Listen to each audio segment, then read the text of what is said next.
Right, good evening everybody. It's nice to see back to a full house. We haven't had that for a little while. Welcome to our October meeting here. Before we start the proceedings proper, just the usual safety announcements. If anything does go off that sounds as if it shouldn't be going off, please use either the exit behind me, in front of you, or where you came in, if that's safe, and follow the instructions of Keith and the museum staff as to what we do. And please make certain, if you would be so kind, that your mobile phones are off. Before we move on, some of you may know that Fred Ivey died a fortnight or so ago. Many of you, I'm sure, either knew Fred or knew of Fred. He was a career London Underground man, initially as a booking clerk, latterly as a station master in the old-fashioned way of that term.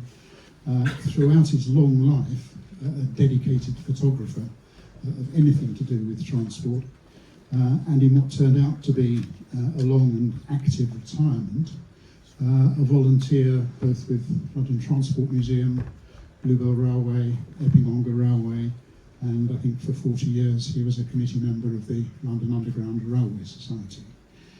Fred led a very active retirement, as I say, well into his 90s, but sadly I think COVID was a bit of a blow to him, and he hadn't been so well in recent years. He was 98 when he passed away. So I thought, because of his long association with this museum in particular, we just ought to have a minute's silence and think of Fred.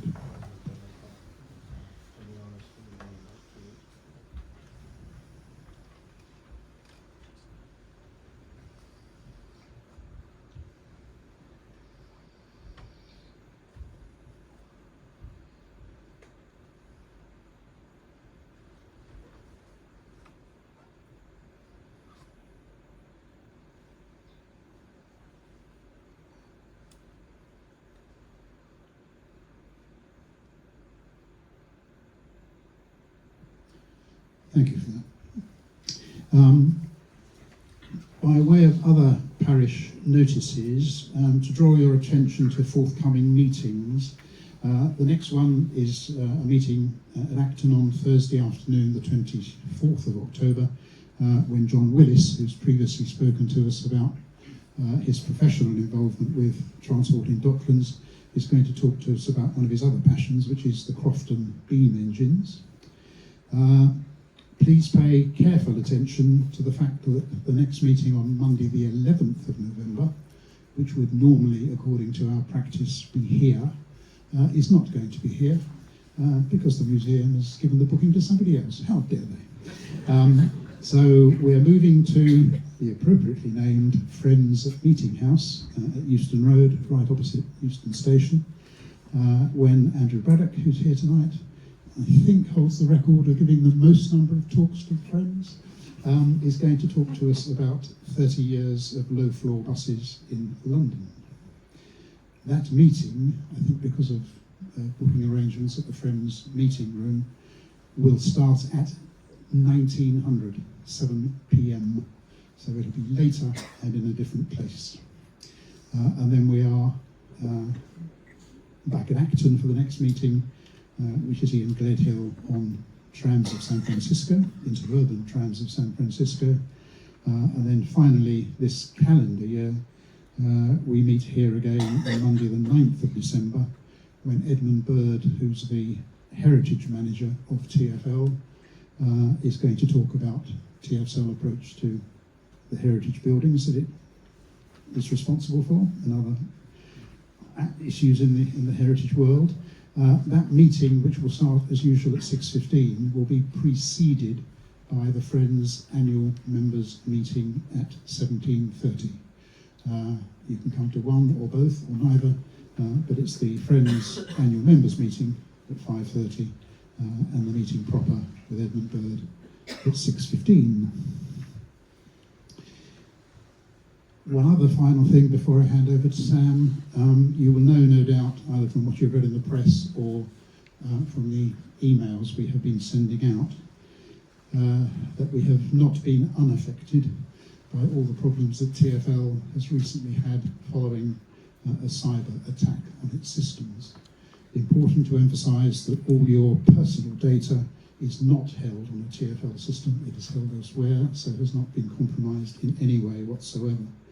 But that outage has had a considerable effect on the workings of the membership team, because they use a lot of TfL facilities and hardware and software to process your membership applications. They've done a remarkable amount of work under very difficult circumstances to try to catch up with everything, because they have not been able to send out the usual direct debit reminders, the usual membership renewal reminders. But I think broadly now we're back on track. But not now, afterwards, could you just look at your membership cards, and if they do expire either in September or October, and you haven't had a renewal notice, could you please renew? If it's by direct debit, that will have happened, that will have been taken. But if you renew year on year, either by post or online, you may not have had a renewal reminder. So just check your membership cards, and if they appear to have expired, renew please, ideally online. We have made arrangements with the museum that the cards that are expiring are still accepted for the moment at the shop and various other places, but don't lose your membership benefits. Right, that's it well enough from me. Over to Sam, our speaker. Sam, of course, is no stranger to this platform, maybe not arranged quite the way it is, because we're going with slightly different technology, but as museum director here for 29 years. Sam, I gather, is going to take us back not only pre-Covent Garden, but even pre-London Transport Museum, to ask the question, transport heritage, where did it all start from? So without further ado, Sam, over to you. Thank you, Barry.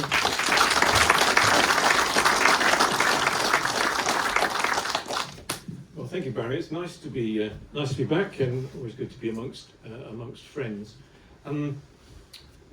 As I was stepping down last summer, I did a few kind of internal sort of lunchtime talks to colleagues, because I had kind of realised how actually, when you've been here as long as I was, not many people have a memory as long as you, and I had kind of the longest memory in the village.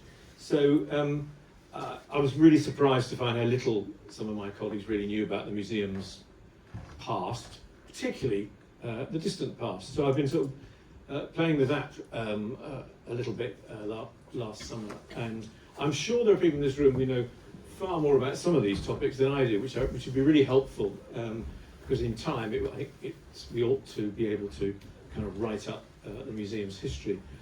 What I want to concentrate on particularly tonight, if you like, is its prehistory. Most of us are familiar with Covent Garden setup. I'm going to sort of end at Covent Garden, and I might even end a bit before that if I go on too long.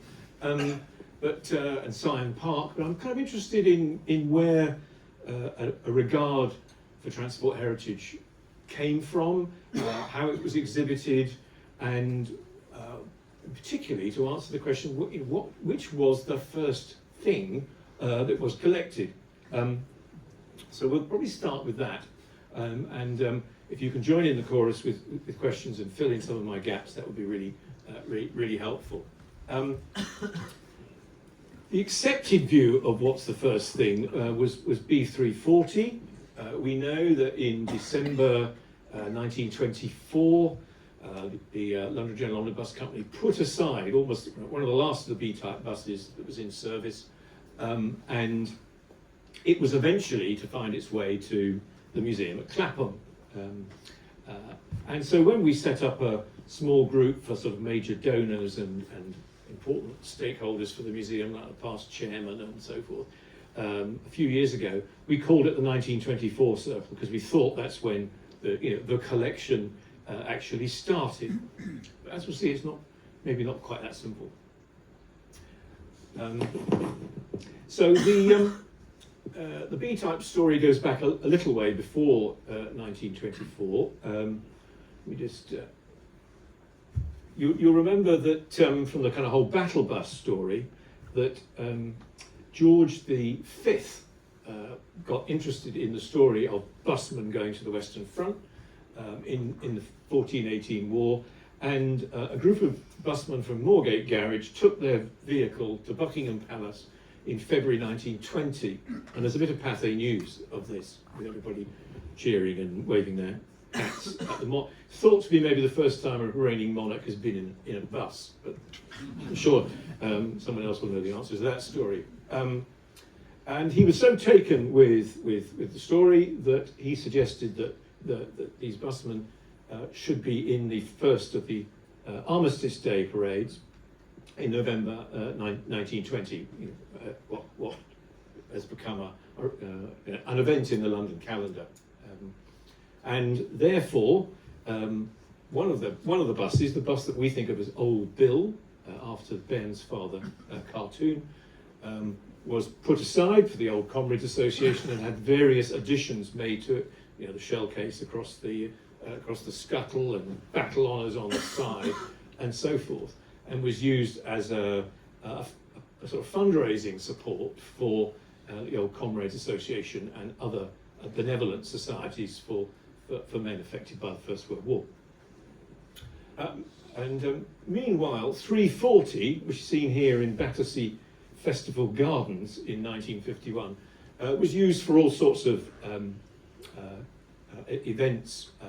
It had been preserved, it was looked after, it had been rebodied. I think it had at least 3 bodies on it one time or another, but in the preservation era it's got its 3rd body, and pretty much as we see it today. Some of the hirings it went out on were less serious than others. I don't know whether any of you have ever seen The Galloping Major.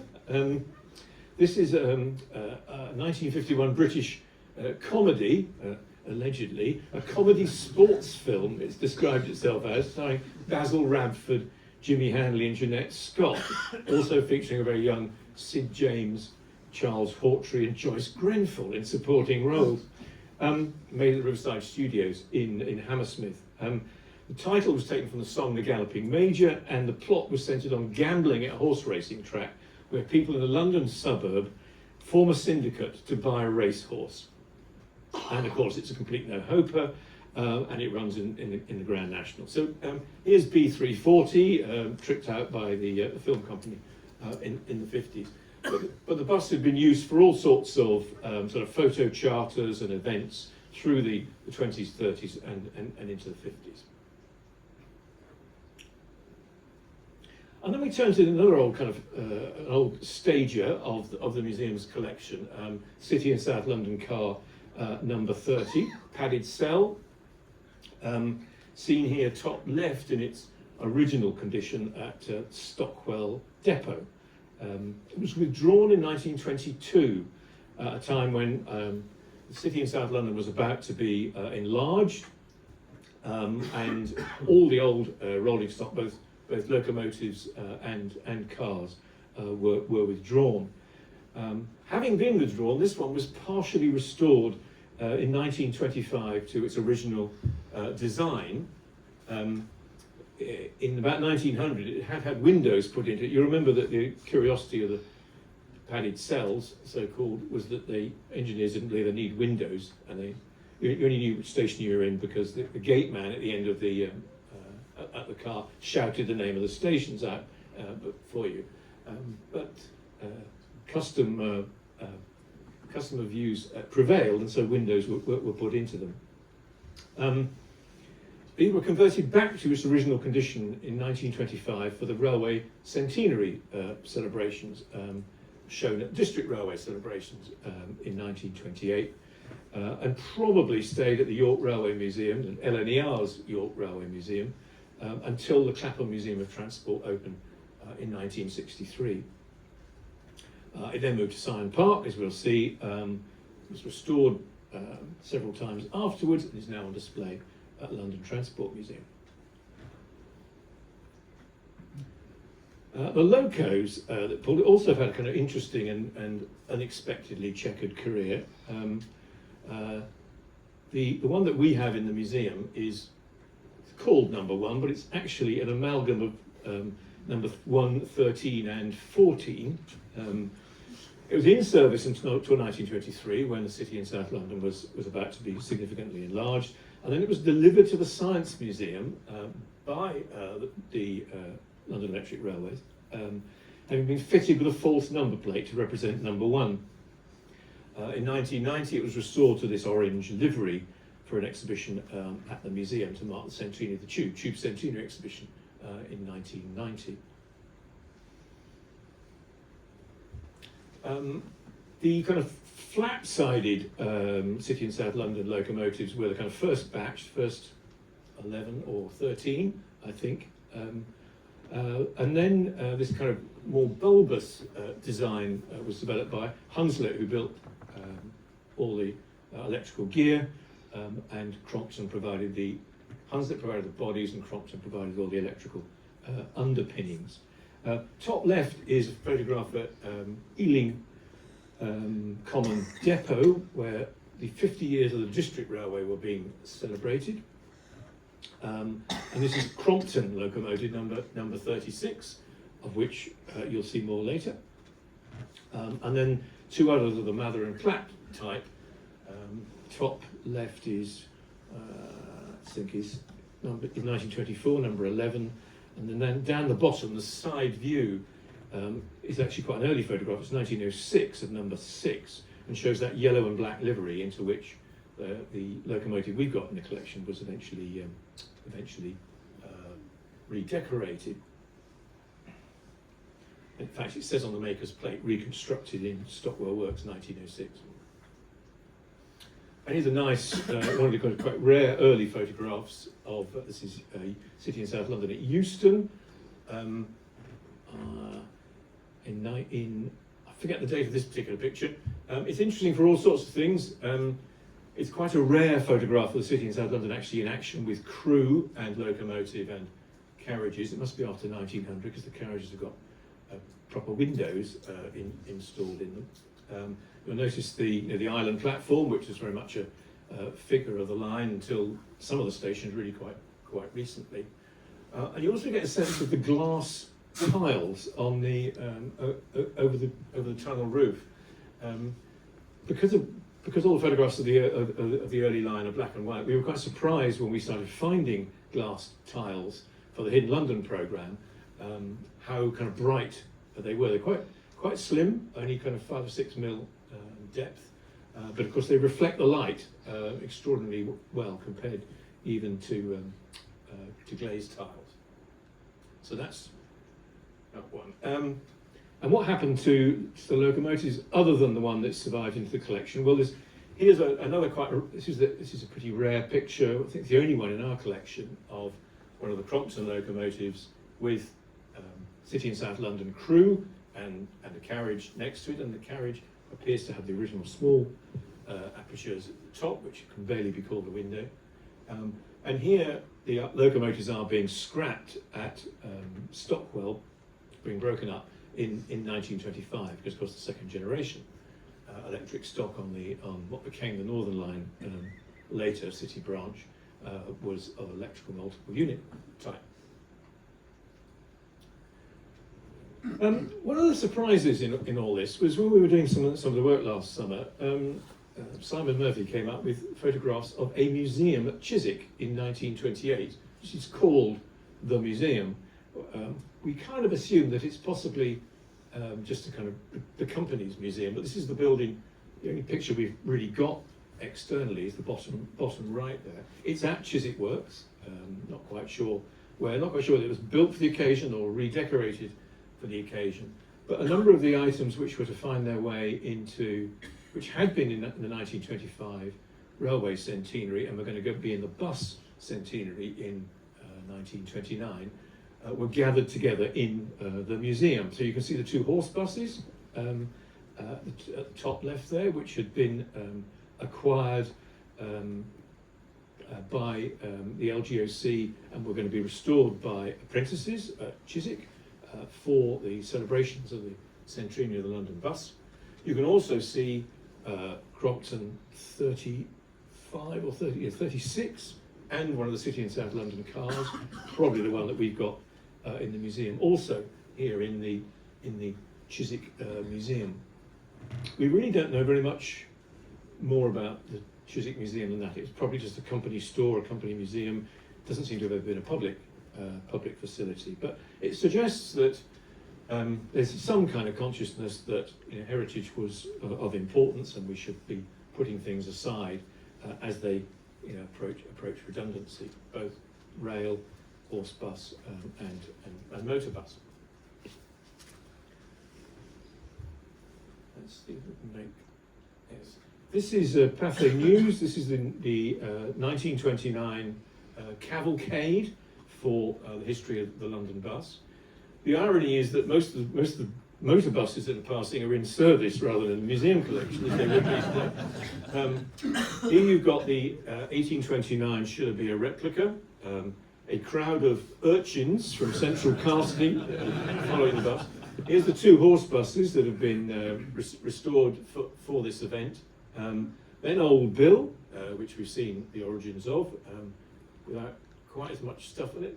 The parade goes, I think, from outside the National Gallery, around the Aldwych, and past the Law Courts. I suspect these are members of the London Transport Amateur Dramatic Society, who also dressed for the centenary events of one sort or another. That's Old Bill again, marvellous Model T delivery van.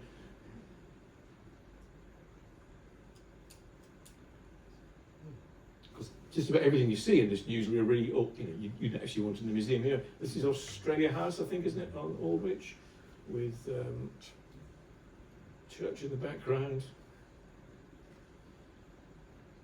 This looks like a date. Deliveroo was it's just its earliest dates at this point. Here we are going past streets, Law Courts.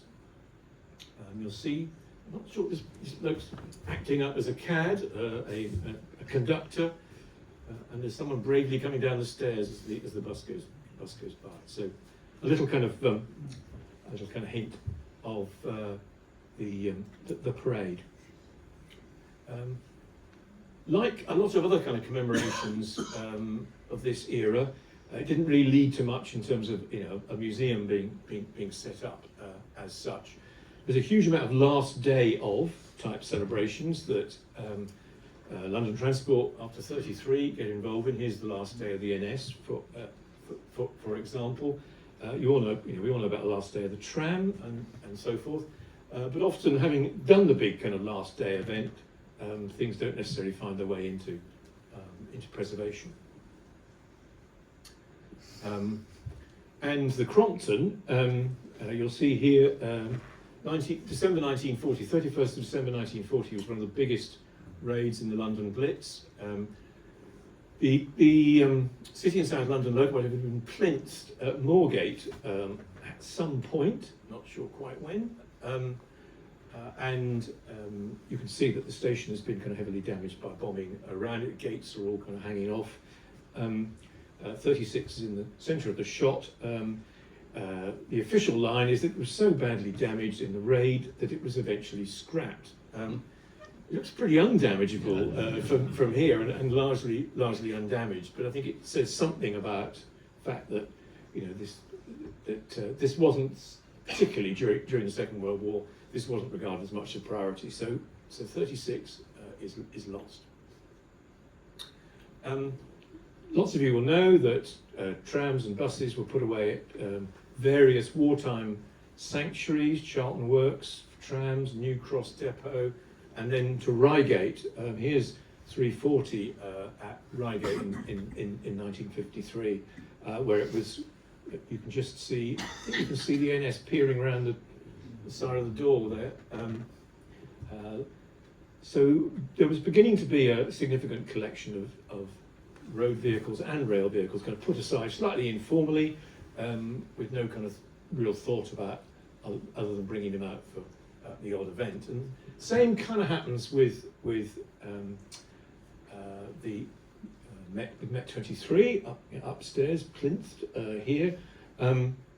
This is a view of it in its original 1880 working condition. So you'll see it's got this elaborate metropolitan livery on it.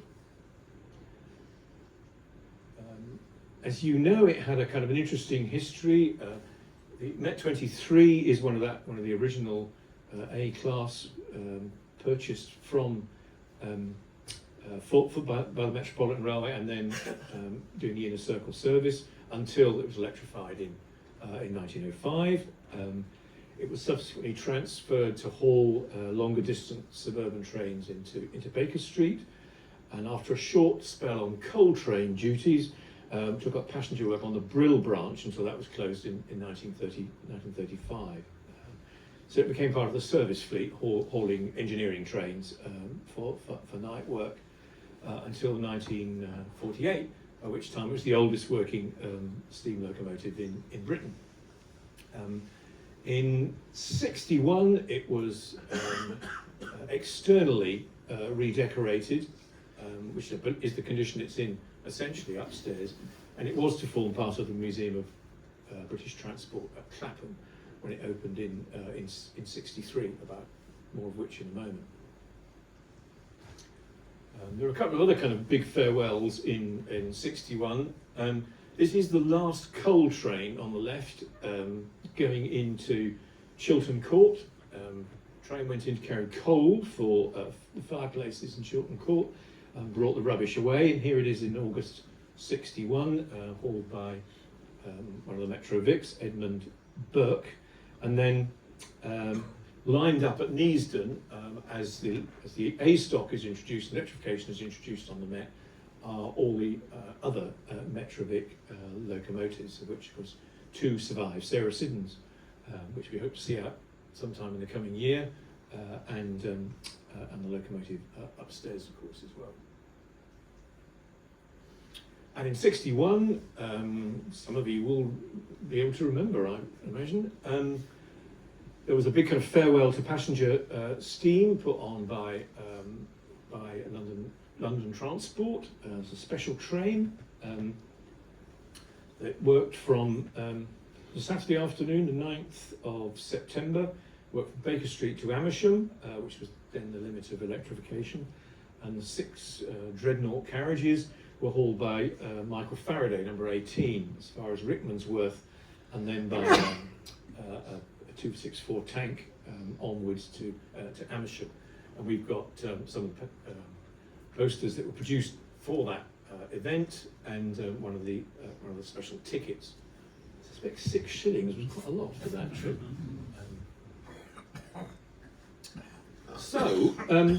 Meanwhile, we've kind of traced a little bit about London Transport's story. What's going on elsewhere? Is the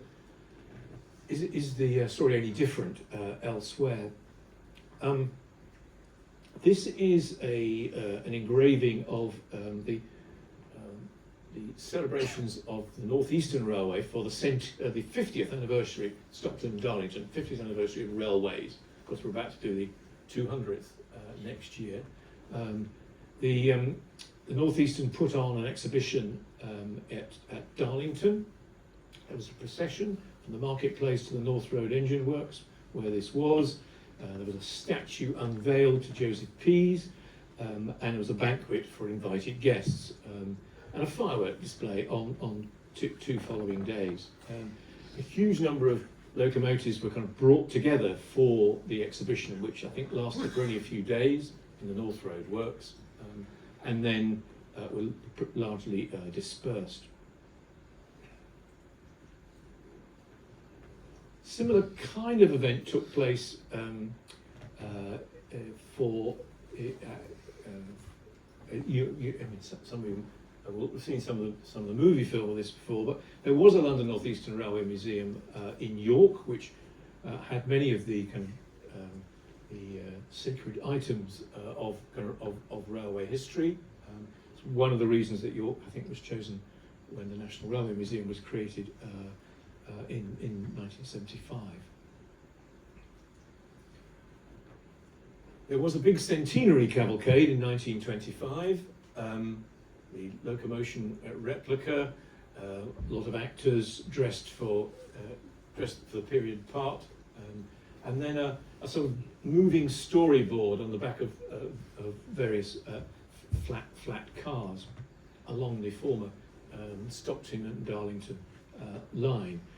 Lunch for invited guests at Stockton Borough Hall, and the Duke and Duchess of York commemorative tablet unveiled, and then a big exhibition at the Faverdale Wagon Works was held.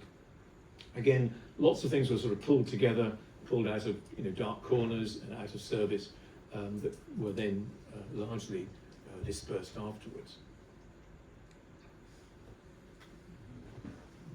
So things really only start to get formalised in our world with the formation of the British Transport Commission in the 50s. The nationalisation of the railways, the roads and the canals meant that BTC inherited quite large collections of material from all its constituent parts, and they agonised a bit about what to do with it all. Eventually a series of museums were opened.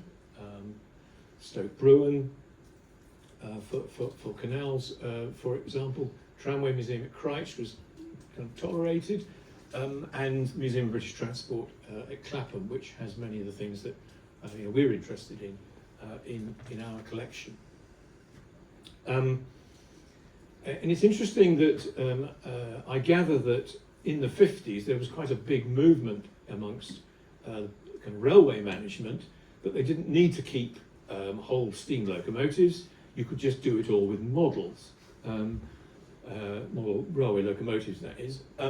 So that when the museum at Clapham opened actually in '61, it was kind of small things, signs and models and small collections, and it only opens with bigger material, locomotives and buses, 1963.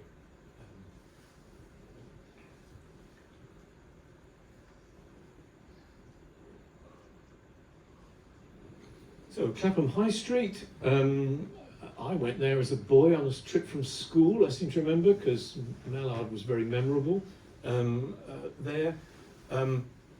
Many of our kind of favourite things were exhibited there. Is Met 23, the LT.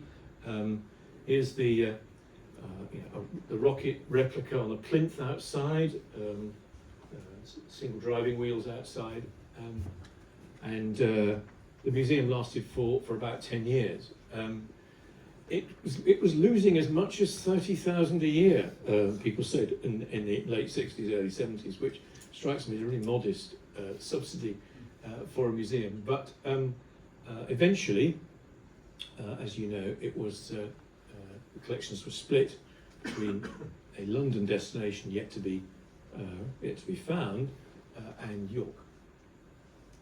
Here's the inside of Clapham. Probably some of you here. Probably far too badly dressed for anybody here. You can see that the staff have they've got proper uniforms, like security guards have. That's what you have in the Pucker Museum. So many of the features, the kind of classic exhibits of the York Railway Museum were here. It says up there to the Royal Coaches. You can see one of the terriers here. Here's the tramway locomotive. You can pick out some of the kind of familiar things. Some of our buses lined up, and should it be a replica from 1929, and you can just kind of see behind it the horse buses. So this is the first time that heritage is kind of regarded as kind of worthy of long-term public exhibition, as opposed to kind of big events and last days of and so sort of commemorative marking. 63, of course, is a pretty important year for London and for the Underground. There's a big celebration in '63, about the same time that Clapham opened. I think Clapham opened in May. I think this event takes place a little bit later in June or July. Centenary of the Met. There was an exhibition, Bishop's Road, Paddington, of kind of posters and ephemera and so forth from the underground, which I've got no visual reference what it actually looked like inside. But there was this huge cavalcade at Neasden Works. So you've got Met 23 being pushed by a battery locomotive, I think, at the back, with members of the London Transport Amateur Dramatic Society, or at least successors of those who appeared in 1929, doing their stuff in the open wagons, kind of recreating that photograph of, Gladstone in the works wagon in 1861 or so. There was a big sort of open event at Neasden Works where people could come in and crawl all over things, as you can see here. Big crowds coming for the cavalcade in particular, and dignitaries from around the world, all the kind of world's metropolitan, all the world's metro railways turned up and were invited. And here's the bright, shiny, new, unpainted A-stock going past for the dignitaries. And I think we've got a little bit of film of that to come. This just goes into a little bit more detail. L44, which of course was becomes Met number 1 eventually into preservation, pulling the 4 cars of the Chesham set, purchased I think the year afterwards by the Bluebell for £1 a carriage, if I'm correct.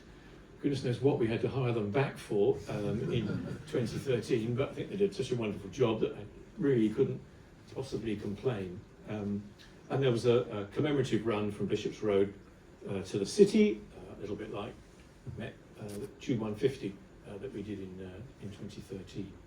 So the London Transport kind of goes for the big anniversary. It puts on a huge public event. It opens the works up for a period of time. It has a movie film made of its, and it invites the world's press to come to London and see it. It also announces the writing of Volume 1 of Barker and Robbins' History of London Transport, and does a big series of posters of other centenarians from 1863 to 1963.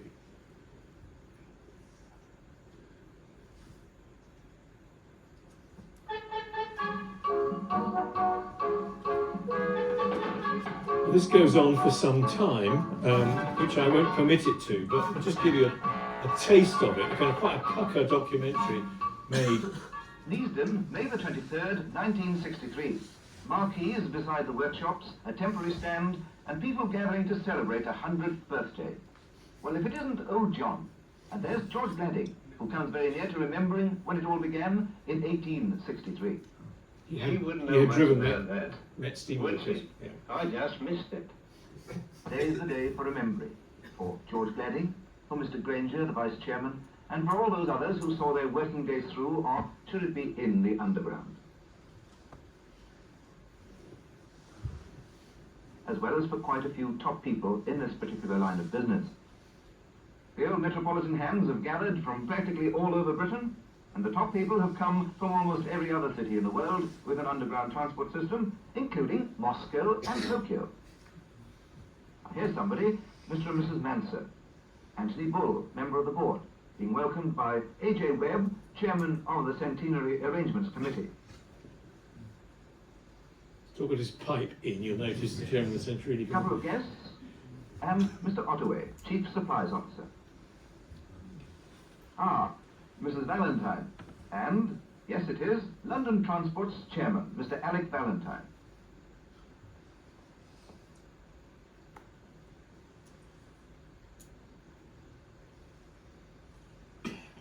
Guests of honour, the Mayor and Mayoress of Willesden, Alderman and Mrs. Biddington. He's a craftsman bodymaker at Acton. These LT men get around. Mayor of neighbouring Wembley, Alderman Platt. And there's the other neighbour, Harrow, Alderman Jordan, a retired permanent way supplies clerk, having a word with Wembley. Let's have that train away now. Mind the door. And while the operating manager, Mr. Maxwell, is finding his seat, let's see who's here from the rest of the world. Ah, Monsieur Messenet, Paris Metro, and Madame's hat. Bonjour. National Railways, Senora and Senor de Espreguera Mendez. Mr. Hitchcock, Chief Labour Relations Officer from London. Mr. Ralph Day, Toronto Underground, and Mrs. Day. Herr Director and Fru von Heland, Stockholm Transport, with Herr Helge Bergland, Stockholm Transport Committee's Ordförande, or Chairman. Herr and Frau Bross, Hamburg Transport's Chairman. Nearer home, ERL Fitzpaine, Glasgow Underground, next to Senor and Senora de Mello e Castro, Lisbon Underground. New York Underground, Bill Lassow. Hi there, Bill. Professore e Signora Luigi Palatini, Rome Transport. Monsieur Armel, the President of the International Union of Public Transport. Herr and Frau Gerg, Vienna Transport. Mrs. Granger, Vice Chairman's wife, Mrs. Mansell again. Signora and Signor Shereni, Milan. Madam Jacobs, Brussels. Mr. and Mrs. McLennan, Boston, Massachusetts. There'll be a test on this at the end. Flowers for Mrs. Valentine from Divisional Inspector Coleman's little girl, Delia. Delia's grandfather drove the first train to Uxbridge. A real third-generation LT bouquet, that is. I'd like to get onto the trains bit for you, but... Ladies and gentlemen, Mr. Alec Valentine, Chairman of London Transport, welcomes you all to the party.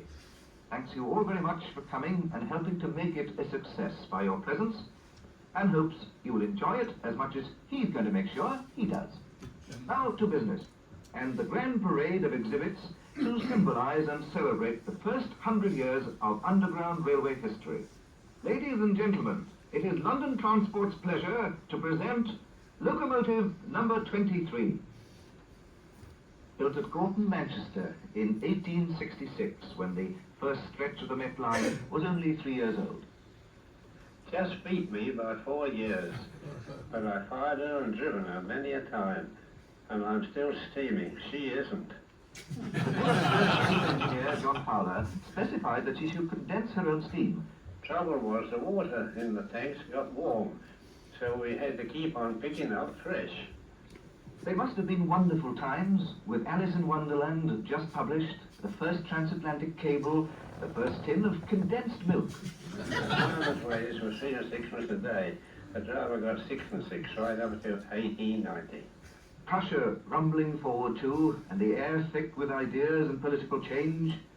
Gladstone himself, in one of Smith and Knight's wagons, took a trial run only a few months before the line was opened to that age of intensely individualistic stovepipe-hatted giants. Disraeli, Dickens, Tennyson, Browning, Marx, Newman, Samuel Butler, Ruskin and Whistler, John Stuart Mill, Shaftesbury. What an age to capture, with photography 33 years old and developing fast.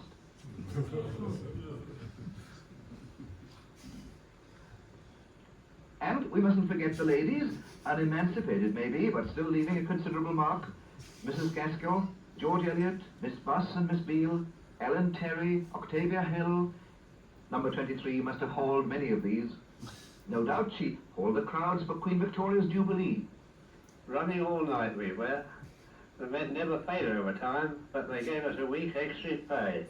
That's how I remember it. You would remember that, wouldn't you? The electrification of the Met in 1905 sent number 23 to steam on the Brill branch. Then the ballast train duties until she was pensioned off in 1948 at the age of 82. But let us go back, ladies and gentlemen, to when number 23 was only 30 years old, and the first of these E-class locos strolled out of the Met workshops just behind us here in 1896. With the last red flags on the roads and some of the first experiments in powered flight. Also the year when this celebrated milk van appeared on the scene. Built of teak, It was used to keep Londoners supplied with their daily pinter fresh from the Chilterns. These bogie stock coaches came in 1898, and their first passengers must have had plenty to talk about. What with the Fashoda incident, the first Zeppelin, and the Klondike Gold Rush. 65 years old now, these coaches are still in service with the Bluebell Railway. Next, 1920, the first broadcast entertainment of the great coal strike. Should have been just right for this Metropolitan electric loco. The only thing was, the power station ran on coal too.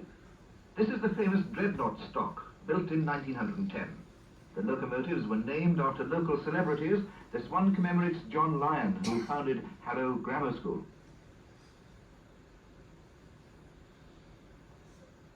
North of Harrow, electrification on the Met had to wait until 1925. Round about then, they opened the Watford branch. 2 years later, when Lindbergh flew the Atlantic, enter this T-stock, still compartment built with a family likeness to the Dreadnoughts. Mr. Halley remembered them. He was operating managers at one time. The driver, long since renamed Motorman, had the equivalent of 2 compartments full of control equipment behind him and a first-class trailer coach somewhere in his train.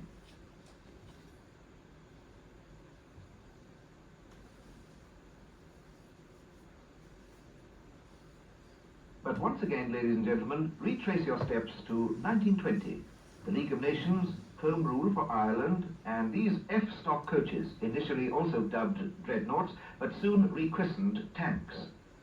As broad as the loading gauge would allow, they left previous designs standing, but district stock in the first place, only coming to the Met in 1950. But before you Met men throw up a shower of sparks at that thought, wait. Remember the Met's P-stock, London Transport Pride of 1938, carrying bowler-hatted passengers with hands strangely blistered from digging trenches in London's squares and parks. The first stock with regenerative braking and Metadyne gear to reconvert the train's momentum back into electrical current. Now being modernized for the Circular District, which should even up that old F-stock score. The next to latest thing out, A-stock Vintage 60. Spacious for a space age, almost a supercar as far as the guard is concerned, with indicator lights to tell him when all the doors are open or shut, with fluorescent lighting, rubber suspension, and unpainted alloy bodywork.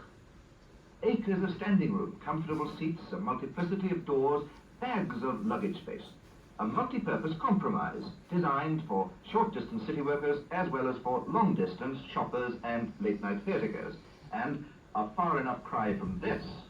Pre-war, pre-depression, pre-general strike stock, first built in 1923 to fit as neatly as possible into the deep tubes, as distinct from the subsurface Met and District. Through all the air raid sheltering, platform-crowded warriors, this stock was used on every tube line.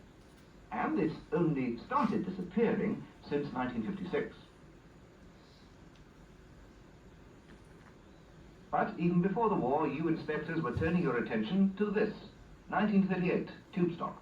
A marvel of ingenious compression, its control equipment squeezed between the floor of the train and the bottom of the tunnel to free a few more feet of space for commuting Londoners. Then, in 1959, came this silver beauty, just in time to carry the crowds who saw Notts Forest win the cup. And the chap on the staff must think this is the last word. Stand aside, close the doors. But the designers and draftsmen are already busy preparing for the Victoria line, and for all those crowds who will help to make the history of our times. Like shuttles, the trains rumble back and forth, and then, between the last home and the first one out, there's the practically secret work of maintenance. Stop it there. It's widely available, that film, and many of you will have seen it already, but commentary is irresistible, I think, and a little bit of oral history having an original Met driver from the 1870s that he started on the soundtrack. So, big celebration in '63. The Museum of British Transport is open and in that year, and there's also a big poster exhibition which is held at the the Royal Institute Galleries, Albemarle Street in Piccadilly. Opened by, I think, by Chairman Valentine. I think we've got a picture of that. There are a number of artists in the audience here, and a lot of very familiar artworks on the wall. I think Walter Spradbury is. I think this might be Walter Spradbury, and this is Victoria Davison, who did posters and adverts in the 50s and 60s.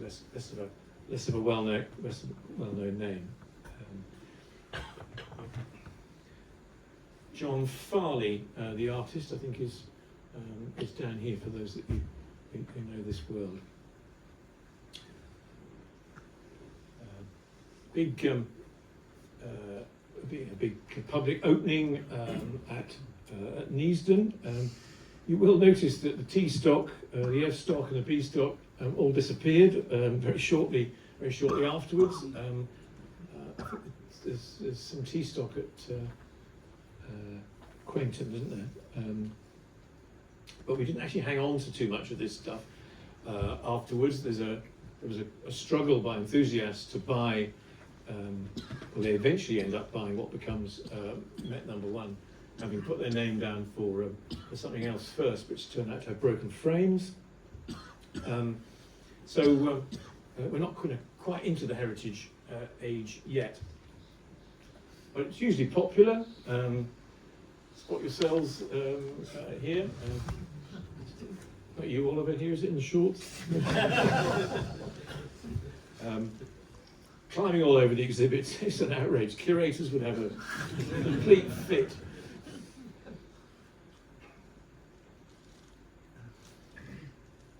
And there was a commemorative run through town again as well. So we're kind of underway with kind of heritage awareness. We still haven't got a dedicated museum. Steam last appears on the Underground in '71. From the red penny is disappearing from works trains and rubbish trains, and there are quite a lot of good photographs around of this. This is at Barbican Aldersgate in '71. Huge crowds out for the event. This was 6th of June to commemorate the final run from Barbican to Neasden. That's right. Yeah. So the first rumblings of a museum happens in the 70s when Museum of British Transport is broken up. Some controversy about its cost. The BTC are encouraged. This is part of the levelling up agenda, I think. Are encouraged to move to a new national museum that will be in the provinces, not in London, and York is selected as the site for that. Ideal in all sorts of ways in terms of the space available. Also has had a long-term LNER museum there as well. Michael Robbins always maintained to me that because he was secretary to the board, he managed to insert in the minutes of the London Transport Board meeting that they would retain the London material in London and it wouldn't go as had been expected to York. So the British Transport Museum wouldn't go en masse from Clapham to York. It would stay in London, which means they had to find somewhere to exhibit it, which proved to be a bit of a problem because it's not quite an era yet when the kind of the value of museums is really recognised. So we go to the Duke of Northumberland's greenhouses at Syon Park, not very near the tube network. I think there's a Tuesday bus that way.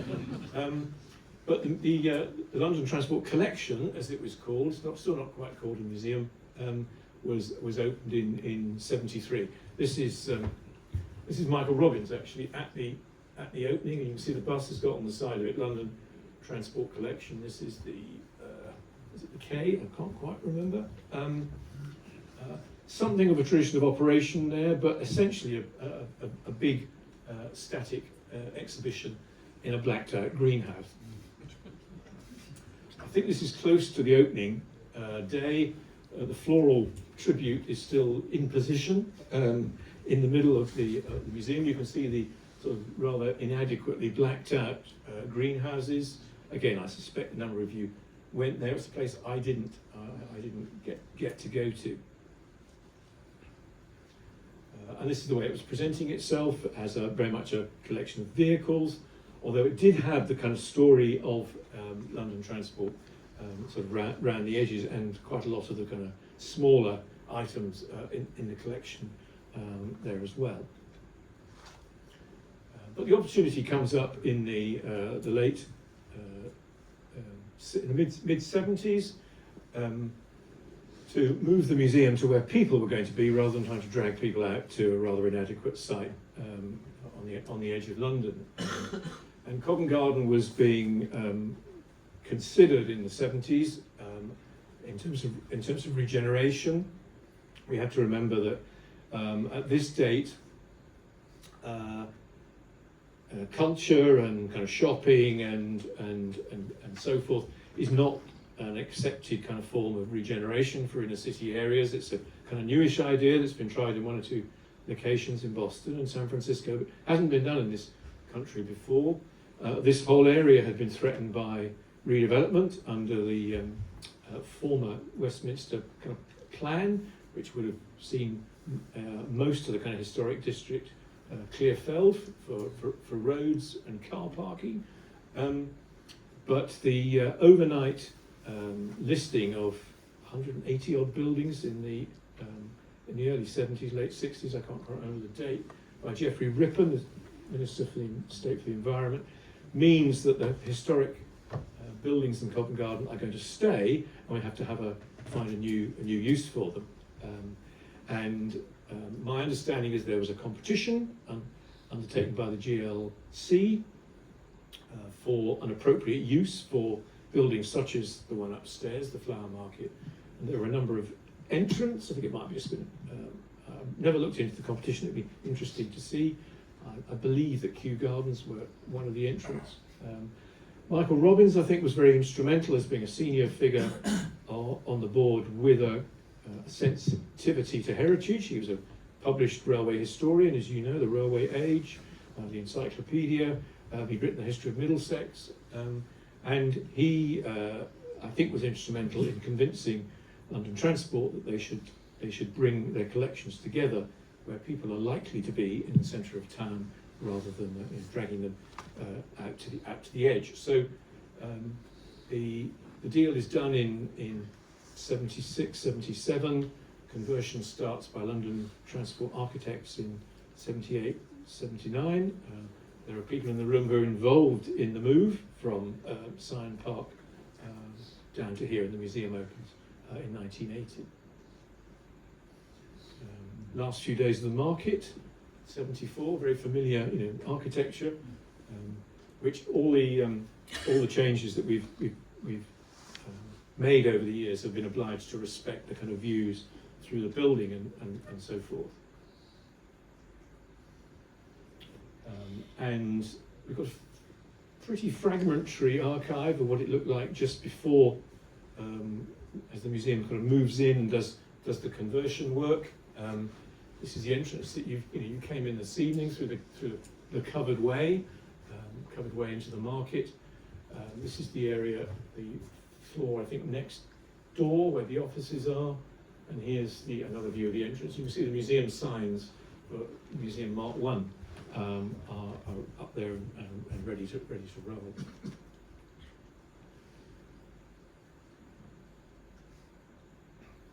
One just footnote I was reminded by someone I was talking to the other day we should remember. The eagle-eyed of you will notice this flag on a Birmingham bus pole out in Tavistock Court onto Tavistock Street, which is a piece of kind of guerrilla heritage work by a number of people who will remain nameless. The pole was there for the Route 100, which was set up by Prince Marshall, the publisher of Old Motor magazine, and who developed the obsolete fleet, as it was called, capital O, capital F, which employed a very young Leon Daniels to do some of the operations. And they ran. The story goes that Prince Marshall, who set up Old Motor magazine in the early 70s, so a pioneer of bus heritage preservation and operation, which I think is the kind of interesting part of the story. He allegedly lived close to Ralph Bennett. They both exercised their dogs in the same park, and so they got talking over dogs, as you know, people with dogs do. And Prince Marshall found a kind of a niche within London Transport's nationalised operation for running both the heritage bus operations, Route 100, which went from Tavistock Street, round Covent Garden, down the Strand, Piccadilly Circus, round Oxford Circus, and back again for a return fare of 70p. And he also did a number of other sort of what you might describe as privatised jobs for within the London Transport imprimatur, which included film work and charters and tours and so forth, and eventually led to the open-top sightseeing operation, which Leon is perhaps particularly associated for in his career. So here's the I think this is the Dennis, isn't it? This is the one at London Bus Museum, I believe. Prince Marshall died very prematurely in his early 40s, and his collection and business was dispersed. But a number of his vehicles are in the London Bus Museum collection, rather than this. So I think there's a sort of little coda around the importance of operating things, which has always been very important to this museum's DNA, and I think it's good to kind of mark that. And then we're drawing to a close. I think it's time to finish. So here's version number 2 of the museum. It was created in '93. Those of you with longer memories will remember the spiral staircase down here. This was done in Andrew Scott's tenure. The bridge across, the train table up here that was created to make a bit more space.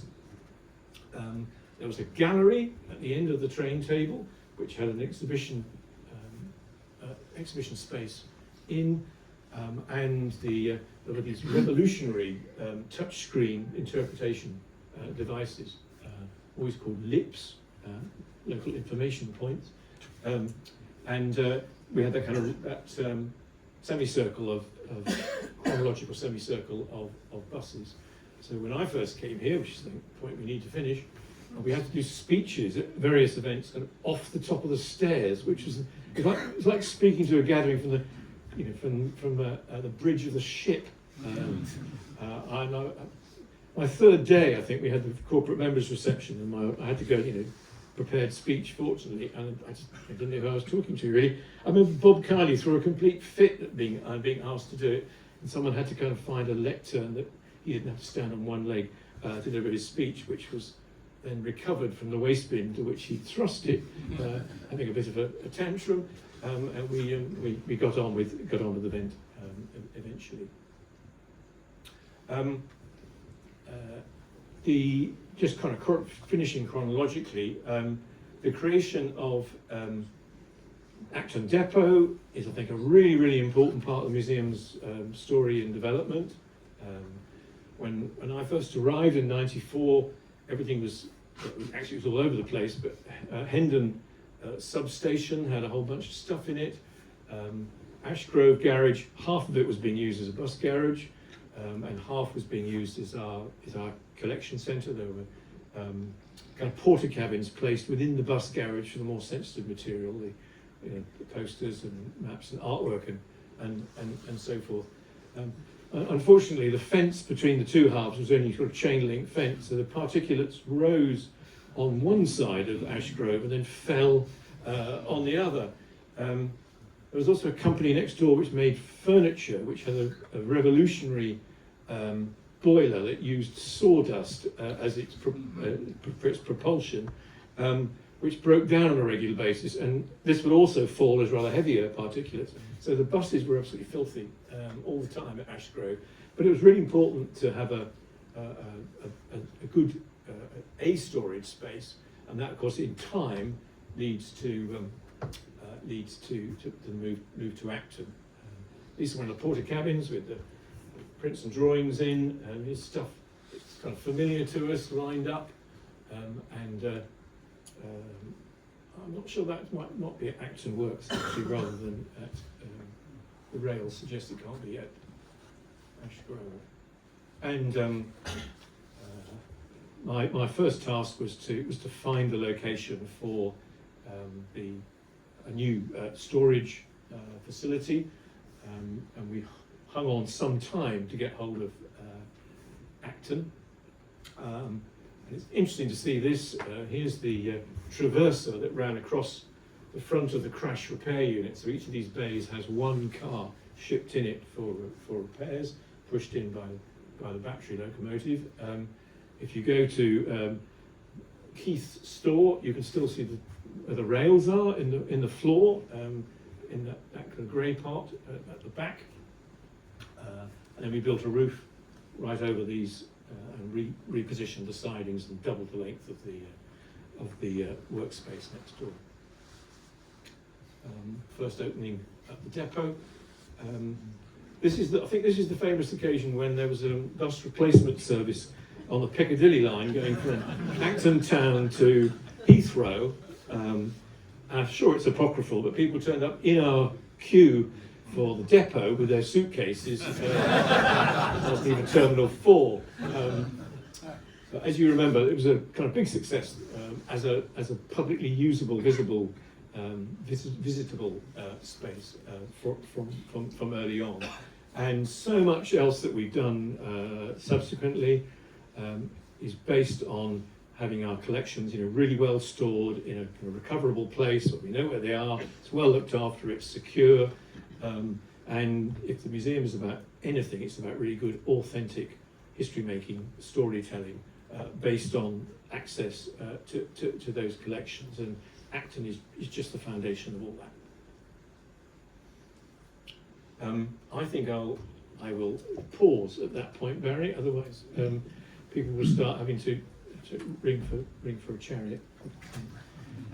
Thank you very much. If you can add anything to those stories, I'd be delighted to hear.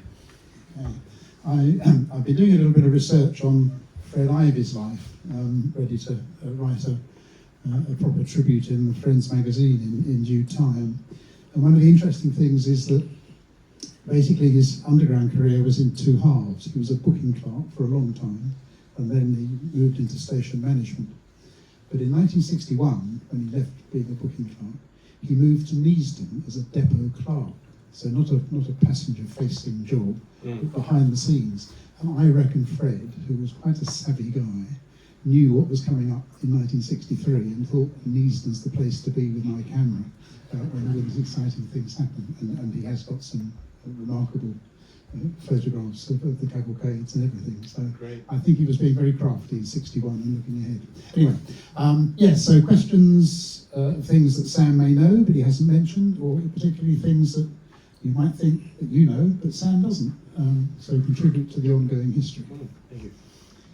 We've got two mics. If people have got questions at the front, we'll use this one, and Jim is going to run up to people at the back.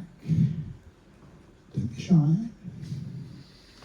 Right, at the back. Well, thanks very much, Paul. Thanks very much, Sam. I can hear you, Nick, but not quite. Should be on. Maybe speak up, Nick.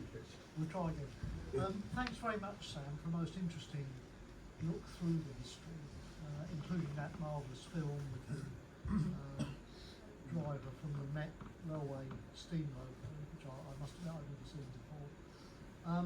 But what it did bring out, as I was sort of absorbing it, was the role played by many people within the organisation, not just Michael Robbins in this world, whose role is beyond out and probably beyond compare in some ways.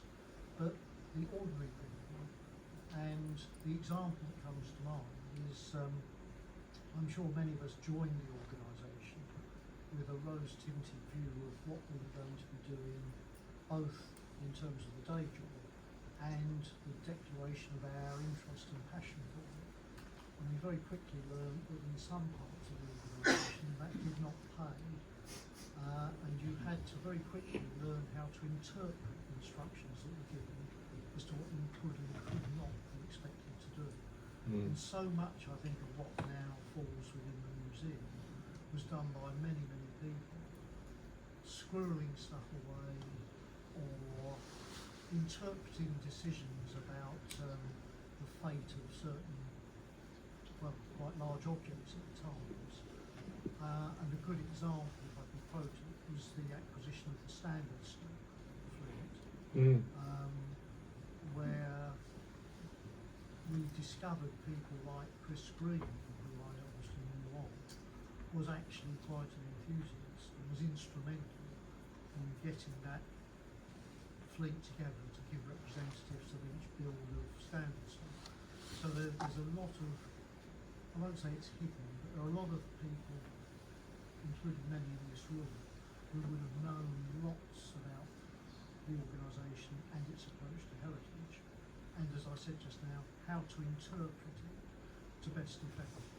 I think for those who might not have heard the question, it's really about the understated role of people who worked within London Transport, and no doubt similar other organisations, not the great new good that you saw at Neaston, but people like Fred Ivey, Nick mentioned Chris Green, you might also mention people like Bob Greenway, who were the enthusiasts of the knowledge, who probably contributed almost anonymously a lot to what actually happened by way of keeping things. Yeah, garage buses tucked away, pet buses at the back of garages, all that sort of thing. I'm well aware of. It's a point well made, Nick. Actually, and that's when I first came here. I hadn't realised I was joining an organisation which had so many people who were really keen and interested and passionate about the heritage, and that there was a significant minority the other way who were really quite keen to get rid of it as well. And I can remember when we started to search for the site that became Acton. I was told, no uncertain terms, there's no point looking for a site that was rail connected because you'd never be able to run, we're never going to run heritage again. Oh, it's just, the modern railway in 1994, we're just not going to do that sort of thing. And I felt it was really important that we should at least try and leave the option open, and we were very fortunate that the only site that I ever looked at that was rail connected was Acton, through Ealing Common at the back there. And without that, I suspect that Tube 150 and everything that we did on the heritage side of things in those years wouldn't have been possible. It would have been inconceivable. Yeah. Okay, one in the middle and one Tony at the front. Can you do the middle, Jim? Or we're not running with the mic, all right? If you talk very loudly, we might hear you. The gentleman in the middle, first of all. Okay. Two things. Regarding the sort of acquisition of all the old artefacts, on the mainline railways you had, in the BTC you had John Scholes, Yeah. who published a list, probably because of the end of steam, of objects that were worth saving because the railways were being modernised. And there's a whole catalogue of a huge collection of stuff, as we know. To what extent did that influence how the London transport stuff was saved, or not, as the case may be? Yeah, it's a good question. And he was employed quite early, I think 1950 onwards, by BTC as a kind of curator, kind of roving curator, whose job was to work out what they had inherited from all the predecessor organisations. I'm not sure how much his influence was felt on London, but I believe his influence was profound in the debate about, well, we don't need to collect this stuff, we can just have a model built of it and put it in a showcase and we know what an A4 looked like. I think he was an important fulcrum for some of those debates to be had. And it is noticeable, isn't it, by 75 when National Railway Museum is built, and we're at Clapham and then Syon Park, that we've kept the things that had been squirreled away for the most part and have been kept. Of course, there's a huge amount of other heritage that is, you know, beyond, is still in captivity, but, you know, out there somewhere rather than in the museum's collections.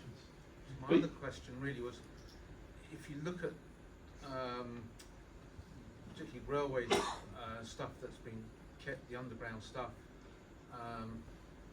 and how the museum is focused, or tried to keep focus of, you know, running historic items for public benefit.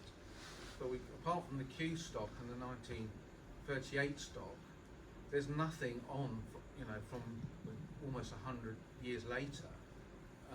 And obviously there's space constraints around Covent Garden, Acton, so on and so forth. The space isn't infinite. But how, you know, as part of, if the remit is to interpret and for future generations, then how are you going to, if you're going to continue to run exhibits, you've got really nothing on, you know, for example, like Docklands, like railway stuff, and other things, more latter day stuff, which is, because rolling stock generally lasts about 50 years, and that needs to be considered if you're going to have that remit carrying on for future generations. Otherwise, everything will stop in the 1930s. Yeah. So the museum has collection policy and strategy to deal with that.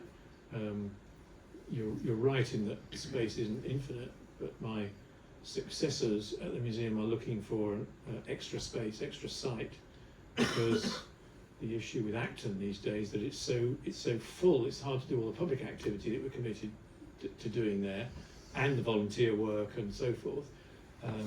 If it's so stuffed that you've got no elbow room to move around in.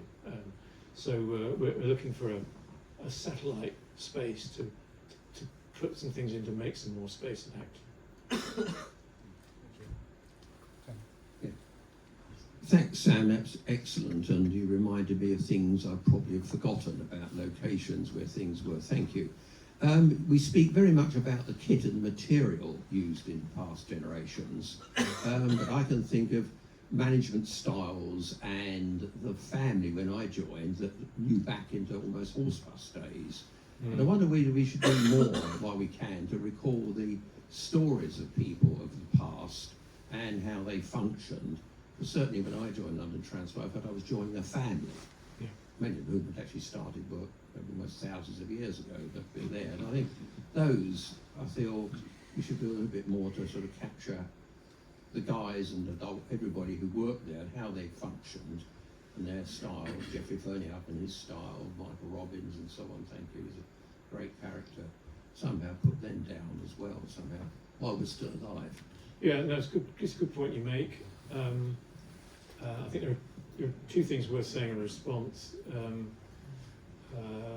I'm currently working on a book about TfL's history from 2000. It's based on oral history interviews with everyone who's worked during that period. I'm just plucking up courage to do an interview with Johnson. And Sadiqa said yes, and I talked to Ken 3 or 4 years ago before he became unwell.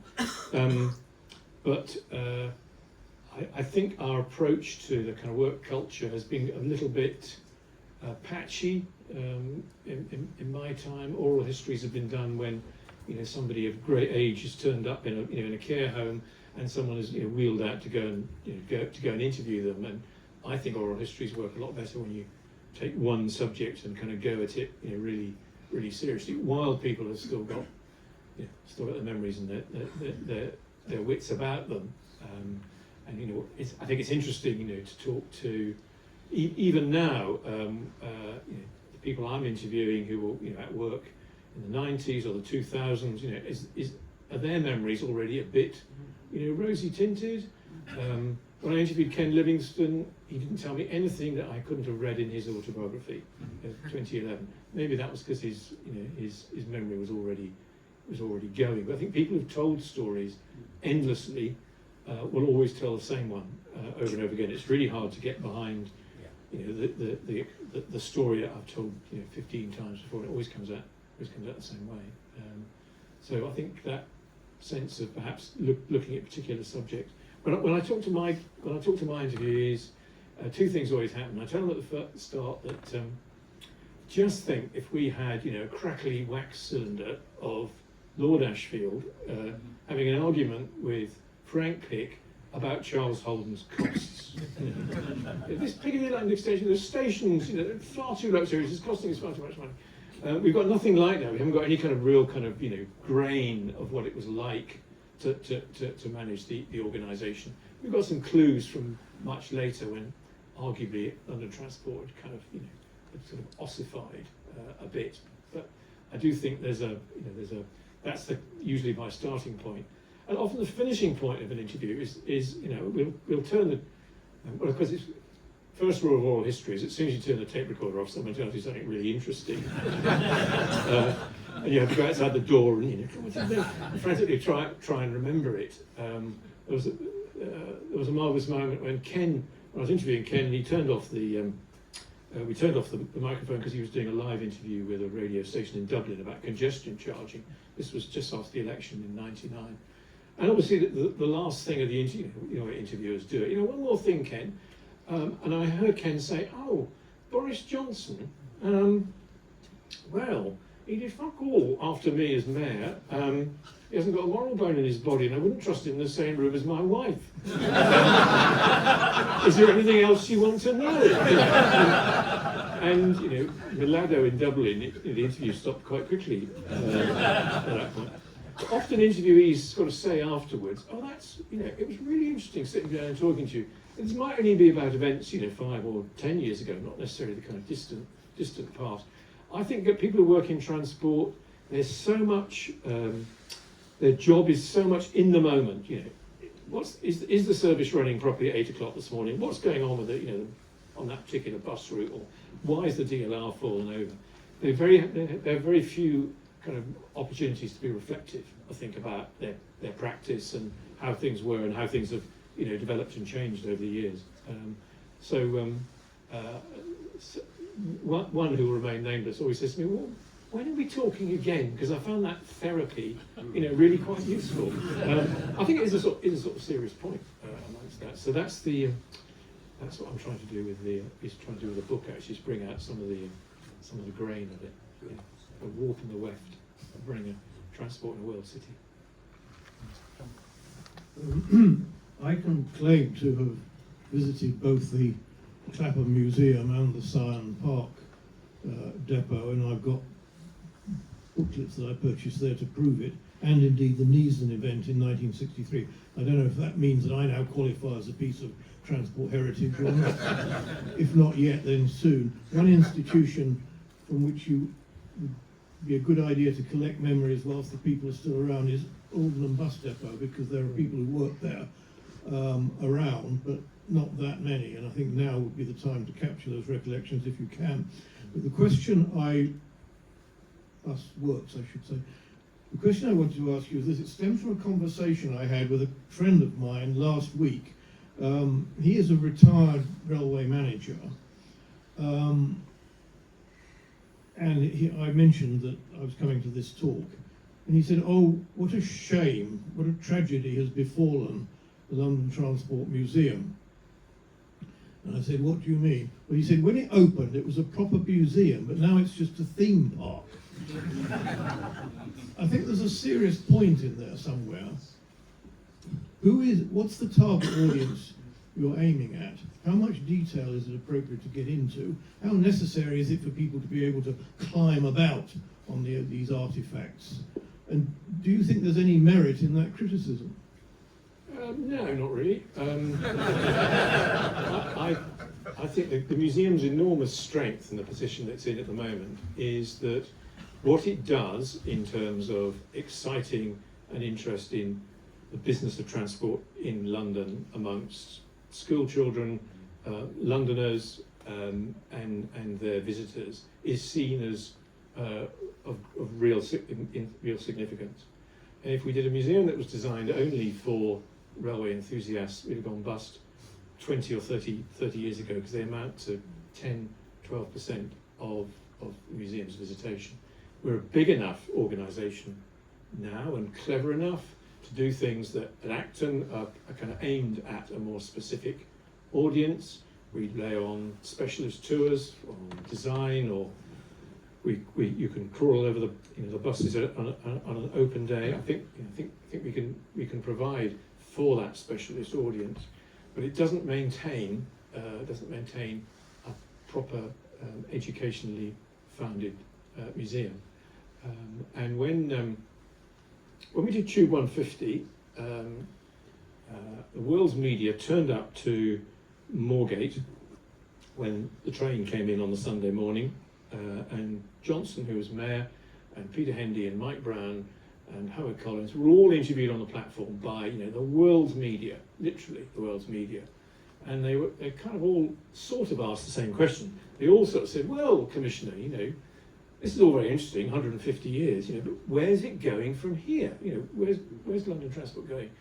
And that's the question which those people really, really want to be asked, because they want to be able to say, well, if you look and you understand anything from the last 150 years, is that if you don't invest in infrastructure, transport infrastructure in London at the kind of innovative and cutting edge, London grinds to a halt. It has that sort of existential link with the living and working and enjoying the city. That's why TfL give us inestimable support that's not necessarily financial, but is kind of political and reputational. So that's the positioning of the museum. Proper museums, if Clapham was a proper museum, all it said on B340 was this AC 40 horsepower, double-deck bus built at Walthamstow, 1910. Well, is that a proper museum? I think proper museums are places that tell stories about how transport is kind of linked into the life of the city, which kind of makes the city work, gives it its personality, and allows people to kind of access everything that the city's got to benefit. They can benefit from the city. That's kind of really important role of the museum, I think. Other museums are more kind of focused narrowly on the stuff, but I think there's a really healthy balance between talking about maintaining the materials, operating them as much as possible, getting them out, allowing people to sit on the rolling stock or the bus, feel the vibrations, smell the exhaust, hear the bell, hear the bell go, and the gears grind as the bus goes off around the corner. I think that's what we can do uniquely well. And if attracting 350,000-400,000 people a year into Covent Garden is the kind of bottom part of that pyramid of interest, then that's really important, because you never quite know where that sort of interest turns into careers like many of yours in transport. Sorry, long answer, but I'll report back. Okay, I think that's a good time to begin to call proceedings to a halt. I keep looking for the big red time clock that used to be at the back, but it's not there anymore. Thanks, Sam, very much for that. The back history really is fascinating, and I've never seen it quite pulled together in that way. I wonder whether there's another sort of ongoing piece of work that relates what you were highlighting, which is largely about the preservation of the artefacts, to the sort of social, schoolboys being encouraged to collect train numbers by Ian Allen, and the growth in transport books in the 1950s, certainly 1960s. What Tony was saying about management styles and perhaps even headwear, because I was fascinated by the fact that a trilby hat was obviously a manager's go-to piece of paper. So I think you just sort of scratched the surface in a way, and there's a lot more probably in that timeline that you might be able to, might be able to tease out. But thank you for that. Thank you for some memories. I hadn't forgotten F-Stock, but I had forgotten Hugh Thomas as one of the early ITN newscasters, but there he was. So thank you very much for that, Sam. Entertaining evening, and I'll ask you, everyone, please, just to show your appreciation.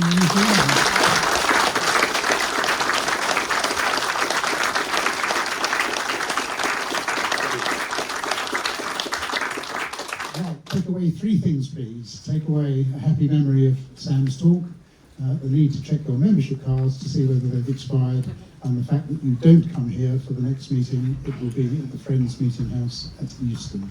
Thank you, and at a later time.